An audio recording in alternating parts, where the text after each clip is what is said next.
Let's talk about three of the most common mistakes that even experienced meeting and event planners make when designing their networking events or their networking sessions. The first problem is when networking is only in the breaks. There is no facilitation, there's no coordination, there is no prompt. What this does is it leaves networking up to chance. And the thing is, at your events, I would argue that the networking is one of, if not the most important aspects. Because events can be incredibly informative. They can be at a beautiful location. They can be incredibly fun. The food can be great. But if people aren't building meaningful connections, the odds of them coming back are far, far slimmer.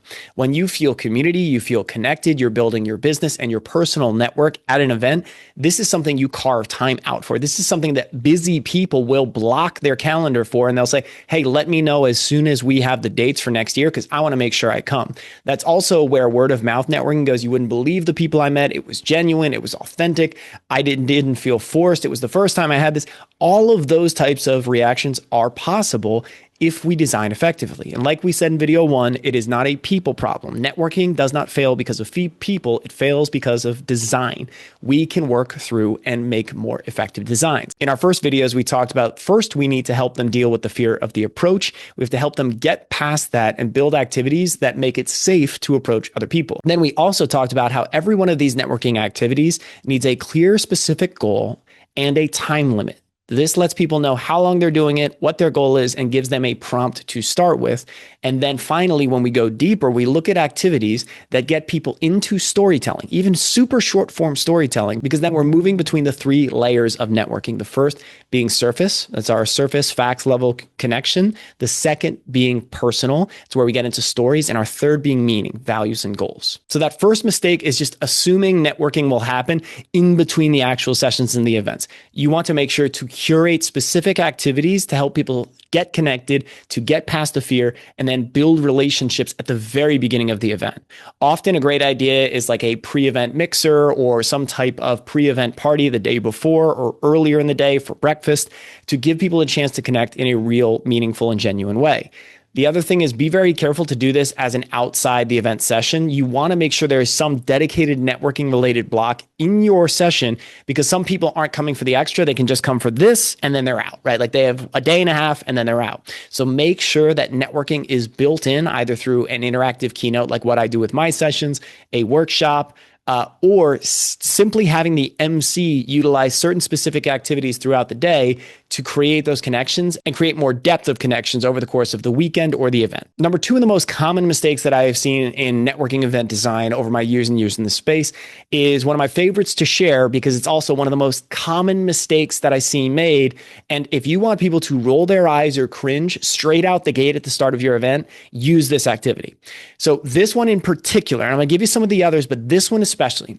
So there's an assumption in networking. Oh, just go network, just go do it. People know what to do. No, they don't. That's why they cringe. That's why they hate it. Or the standard formats are very uncomfortable. Like we talked about in video 2, we're asking them to take all the risk of approaching and engaging with someone new without any support, without any structure. So one of the worst ones for this is when someone goes, all right, everyone, I want you to take a moment and think about a fun fact about yourself. We're going to go around the room and have everyone share on the mic what their fun fact is. So introduce yourself, say your department, say your title, and then give us a fun fact. Now, normally the presenter then goes, okay, because we're going to, as soon as you prompt them with fun fact, everyone has completely disconnected from what you're saying because they go, oh no, I have to do public speaking sometime in the next 3 to 10 minutes and I'm terrified. Oh my God. And then it also creates more internal conflict because watch this. Now, what counts as a fun fact? Well, I don't want to seem boring. I really haven't done as much. I've been so busy with work, but I got to have something fun. Well, I also don't want to brag. So how do I create that balance? Like, I think this is cool, but is that going to be cool for this room? And all you've done is create so much internal conflict and the room is disconnected. The other thing is it very rarely leads to depth in connection because it's entirely internally focused and it's not about connecting with others. It's just like share something interesting. Again, this is one of those people assume they go, well, that'll lead to conversations later because that person's a certified scuba instructor and that'll lead to conversations down the road. Maybe, but often not. Because if the room already feels disconnected, you're already losing straight out the gate and they go, oh, this is going to be just like a lot of those other painful events. And then additionally, most networking training doesn't consider introverts. Most networking training simply says be more extroverted. be more outgoing to build your network. But the reality is you're telling people to be authentic and be themselves, but then you're telling them to be extroverted, even if they're a hyper introvert. So the idea here is if we give someone just give a fun fact. Now they've got to public speak. They've got to share personally in front of a room. All of this is uncomfortable. And now they got to share something that they like to celebrate themselves, which most of us struggle with. It's so many conflicting emotions. It rarely leads to something good. You can do it in smaller groups, but still it's something about the fun fact just fries our minds. So what's way better is to use one of the examples that I used in the previous video, which is say, who's the person that you personally know in your life that inspires you more than anyone else, right? That question, now we're getting into stories, we're getting into values, we get into positive things, and you can share with the person next to you, you can share in a group of 4, far more accessible. It doesn't create any of that internal conflict. It only brings up and prompts positive emotions because we're thinking about one of the most inspirational people in our lives. So whatever you do, avoid fun fact. It is not effective. It does not work. No one I know likes it. And very rarely does it have a positive impact. It sometimes is neutral or like, oh, okay, that's kind of interesting. But very often it just feels boring and people are just trying to get through it. And finally, number 3 in our list of some of the most common issues I see in networking event design is putting title over connection. This is where we start to stay in that first level, that surface level connection. Remember, level 1 is just facts. Job title, duration in the role, where you live. It's very, very back and forth transactional type of discussions. Doesn't lead to real depth when we're getting into personal with our stories and then meaning with our values and goals. When people focus on title over actual connection, it means you're connecting on a purely professional level, not at a human level. The people that we tend to do more business with, that we have longer relationships with, that we grow together in business with, are people we have trust and rapport with. That comes from a human connection, not purely from a business connection.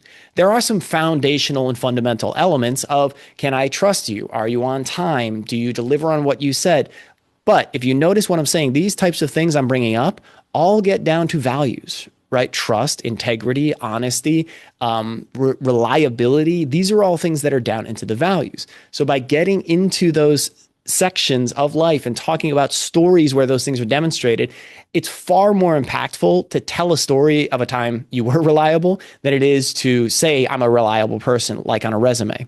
So when we think about title over connection, many events want you to put your title, they want you to put your time there, they want to, oh my goodness, they work at the big company, that's the big dog, and people are connecting purely off of the job title. Now, here's one of the unforeseen negatives that comes from that. This creates a power dynamic in the room, and it's saying the people with the higher titles are more valuable, more years of experience are more valuable, and they have more to give. The people with less time in the role, lower on the totem pole, they have less to give, and it creates this. Then also, there are people who are strictly there to try to get things from the higher ups, and then there are people who feel like they have nothing to give to the higher ups, so they don't even bother trying to connect. This is one of the fatal flaws in most networking events, is the implication that you either have worth or value in the networking or you don't. And when you drill that into people through the design of the event, it can be incredibly impactful. And this is where people can just not just stop going to your events, but they can be like, why am I even going to these networking events? Nothing good comes from it because it's title, how long you been doing this? How much do you make? Numbers, facts, and figures. But human beings need to connect on a deeper level. Like I said, there is a business performance aspect when you're connecting in a professional context that absolutely matters. It is not purely just the emotions and the emotional intelligence or the EQ. It does matter, some of the stats, some of the facts and figures, but it is far better to sequence differently. We talked about in the previous videos, sequencing.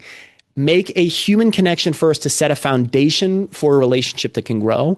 And then you can go into those other things. You'd be amazed at how many times at my events people have gone, I wasn't even trying to get to business, but we just got there. It turned out that by connecting first and building rapport and building trust led to us then talking about what we do, and turned out that person had a need.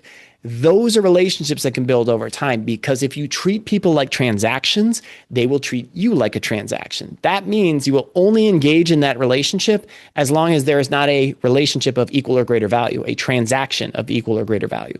If you connect on a relational basis, you can build something far more powerful, far more resilient and strong that will endure over time, versus just trying to transact and, operate as the lowest bidder or that type of thing. You want to be there in a way where you connect far above and beyond in a genuine way on a human level, and that will help you build beyond that. Networking and human connection are some of my favorite things to discuss because the greatest things in my life have come from my network and from the people I've connected with.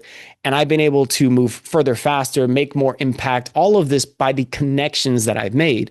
And this is why I'm so passionate about this is I wanted to see people understand that there are mistakes, right? But it's, again, not people, it's design. Then it's, well, how do we design differently? Okay, here's what we can do. What are the common mistakes? Here's how we can avoid them. And in the next video, I'll talk a bit about the proof, some of the experiences that I've had leading these sessions and building this over the past 11 plus years to help people get these results. So in our next video, we'll talk about the proof, why this really works, and what do actual participants, both meeting planners and the actual participants in the events, what is their experience going through non-cringy networking and feeling the difference when you're actually connecting on a genuine level, you're set up to succeed, and you have support from the design to have the best possible experience. I'll see you in the next video.